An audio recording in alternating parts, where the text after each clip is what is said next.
Assalamualaikum warahmatullahi wabarakatuh. Nama saya Siti Nurhotijah, kelas 4A Prodi Pendidikan Bahasa dan Sastra Indonesia. Di sini saya akan membacakan cerpen karangan saya sendiri, yaitu berjudul Imajinasi Berbalut Diksi. Nah, bagi yang penasaran, silahkan ditonton sampai habis ya, oke? Imajinasi Berbalut Diksi, karya Siti Nurhotijah. Bunga menawarkan keindahannya, puncuknya merekah dengan indah, menebarkan pesona. Laut menawarkan rona biru yang indah, gelombang dan derai ombaknya begitu mempesona. Semilir angin yang membuai selalu membawa dalam ketenangan. Lalu, mampukah laut merekah dari sebuah kuncup menjadi sebuah bunga yang menawarkan pesona cantiknya? Atau, mampukah bunga dapat menciptakan ombak dengan semilir angin yang membelai lembut dengan penuh ketenangan?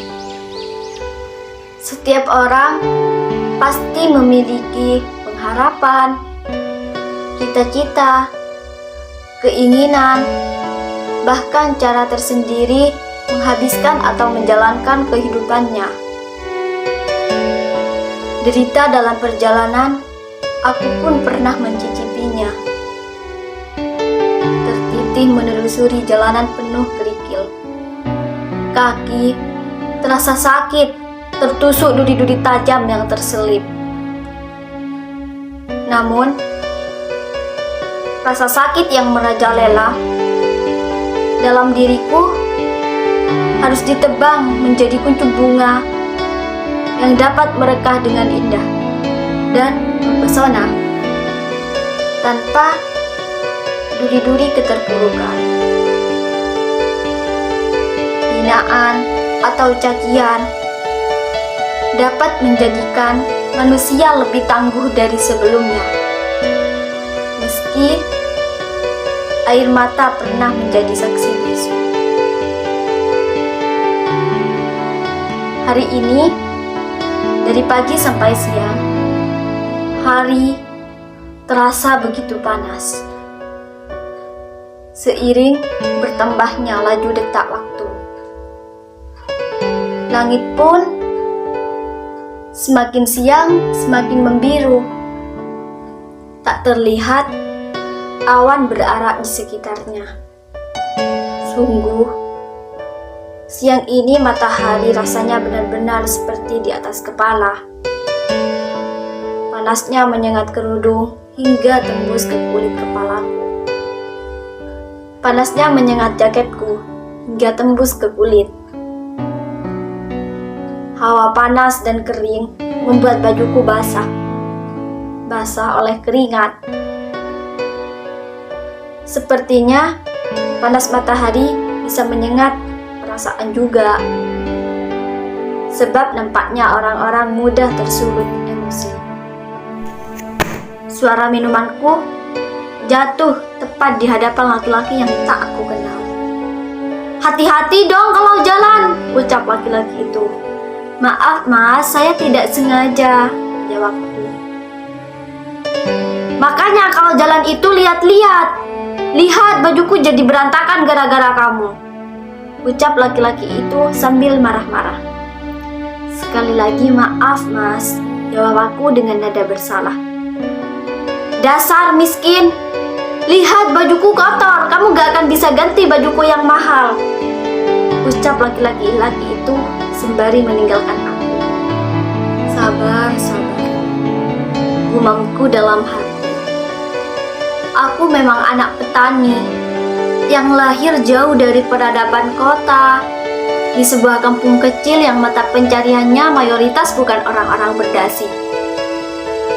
Bergelut dengan panasnya matahari, bergulat dengan lumpur-lumpur di sawah yang penuh kotoran dan kuman. Namun, aku harus fokus mengejar mimpi yang tertanam selama ini. Mana mungkin mimpi itu bisa terjadi? Begitulah kata orang-orang yang tak mempercayai akan mimpinya. Tapi ada sih beberapa orang yang berpendapat apa yang kita impikan selama ini pasti akan terwujud jika kita mau berusaha, berdoa, dan yang terpenting tidak sombong.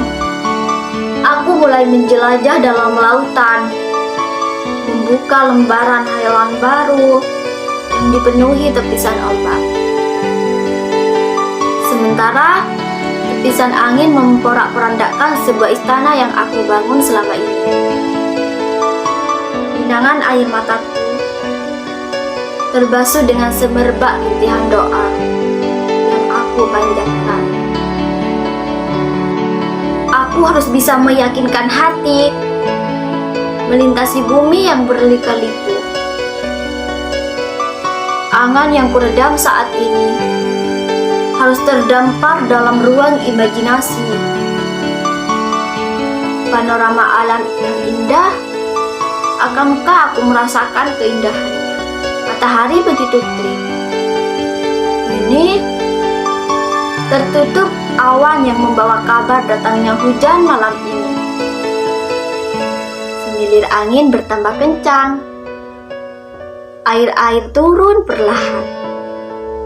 Benar saja, hujan begitu deras. Gaduh air yang mengalir di atap terdengar menggerutu. Mungkin saja langit tengah bersedih karena ditinggal kemarau. Beginilah saat hujan turun. Aku bebas dikurung dalam rinai air yang telah ditiupkan matahari siang tadi. Hujan seakan-akan memiliki kekuatan untuk mengendalikan kehidupan manusia. Kekuatan itu juga membuat suasana hujan. Namun, aku menganggap hujan adalah waktu yang tepat untuk kita beristirahat. Mentari pagi ini begitu terang. Kusingkap gorden kamarku. Ternyata benar, angin pagi yang sejuk berhembus melewati jendela kamarku. Kuhirup sejuknya udara pagi yang menerpa diriku. Ah, begitu segar mengalir ke dalam rongga-rongga dada. Hiliran angin membelai wajah lesu ini seperti sebuah tamparan yang membangkitkan semangat pagi. Kuncup-kuncup bunga berwarna, beberapa ranting kecil terlihat patah. Tampaknya hembusan angin semalam telah membuat kekuatannya tak mampu bertahan lama. Pagi ini sepertinya tak ingin kulepaskan, ingin kurangku selama-lamanya. Menikmati rahmat Sang Pencipta. Di langkah pertamaku ini, ada hamparan kebahagiaan yang akan kupeluk dengan sekuat jiwa. Karena hari ini adalah hariku menjemput imajinasi yang tertanam dalam ragaku. Bunga Zainuri, Sarjana Manajemen. Aku tidak menyangka bisa mendapatkan gelar yang aku imajinasikan selama ini. Tuhan memberikanku jalan kemudahan untuk menempuh gelar sarjana. Kebanggaan dan rasa bahagia mendapatkan gelar sarjana sebagai hasil perjuangan selama 4 tahun. Tenggelam dalam euforia acara seremoni wisuda. Ngehubungin sanak saudara melalui via telepon, SMS, via chat, update di Facebook, Twitter, dan segala usaha lainnya. Supaya seantero jagat raya tahu kalau aku sudah sarjana. Cukup membuat hari-hari ini bak kisah kehidupan Cinderella di negeri dongeng yang baru saja bertemu dengan pangerannya. Atau sedikit mendekati bagian dari episode terakhir dari sebuah sinetron atau drama Korea yang berakhir dengan happy ending. Saya akhirnya sarjana. Well, tahukah kamu kalau esok paginya di hari yang baru Fase ini terbelah menjadi dua. Pertama, aku masih dengan perasaan bahagia, bersyukur dan bangga dengan gelar sarjana, ijazah, selempang tanda wisuda yang bentuknya bak Miss Universe itu, dan juga atribut lainnya menjadi hiasan baru dan sangat elegan dan anggun sebagai hiasan kamar kos mini yang sederhana, yang menjadikannya sebuah kamar ini terasa seperti kamar di sebuah hotel bintang 5, lengkap dengan modern furniture. Oh, indahnya. Di sisi lain, ternyata perjuangan baru dalam babak kehidupan yang baru pun telah tiba. Putri di negeri dongeng harus bangun dari mimpi indahnya, membuka mata, dan segera menyadari bahwa suka tidak suka, mau tidak mau, harus mempersiapkan diri, mental, dan berjuang kembali mengalahkan benih-benih kekhawatiran. Hari yang bikin deg-degan dan juga bingung akan sebuah status sarjana yang sebenarnya dilengkapi dengan gelar bayangan, belum bekerja. Oh, miris sekali. Tiba-tiba, teleponku berbunyi. Apakah ini dengan Ibu Bunga Zainuri? Tanya orang yang ada di telepon. Iya, Pak, jawabku. Selamat, Anda keterima kerja di perusahaan kami sebagai sekretaris, ucap seseorang yang ada di telepon itu. Serius, Bapak? Tanyaku merasa tidak percaya. Iya, Bu. Apakah Ibu berkenan? Jika berkenan, silahkan mulai besok sudah bisa masuk kantor dan mulai bekerja, ucap salah satu karyawan di perusahaan itu. Saya bersedia, Bapak. Terima kasih banyak, ucapku. Bunga Zainuri SM, seorang sekretaris yang memiliki loyalitas tanpa batas, telah diangkat menjadi sekretaris CEO di perusahaan ternama. Tok tok tok. Assalamualaikum, Ibu, panggil salah satu karyawan sambil mengetuk pintu. Waalaikumsalam, silahkan masuk, jawabku sembari mempersilahkan masuk. Selamat pagi, Ibu. Ini ada beberapa berkas yang harus Ibu tanda tangani dan harus Ibu kerjakan, ucap salah satu karyawan. Oh iya, Anda yang kemarin ketemu saya kan? Tiba-tiba marah karena baju Anda kotor akibat minuman yang tidak sengaja saya tumpahkan ke baju Anda, tanyaku kepada pria yang ternyata karyawan di tempat aku bekerja. Iya, Bu, saya mohon maaf atas perbuatan saya beberapa hari yang lalu itu. Saya mohon jangan diadukan ke bos ya, Bu, ucap pria itu dengan penuh penyesalan. Tidak apa-apa, yang lalu biarlah berlalu. Aku membuat napasku asal, menatap jengah ke arah setumpuk berkas yang harus aku kerjakan sekarang juga. Ternyata menjadi seorang sekretaris, terlebih sekretaris dari bos besar, sangatlah berat. Tapi setidaknya aku beruntung mendapatkan posisi ini tanpa melakukan interview yang berkepanjangan. Tiba-tiba, teleponku berdering seketika. Iya, Pak, aku menjawab teleponnya. Ke ruangan saya sekarang, terdengar sebagai perintah dari nada suaranya. Dia benar-benar berkarisma. Tak tak tak. Dengan hati, ku ketuk pintu. Tolong atur jadwal saya, ucap CEO di perusahaan tempat aku bekerja. Baik, Pak, jawabku.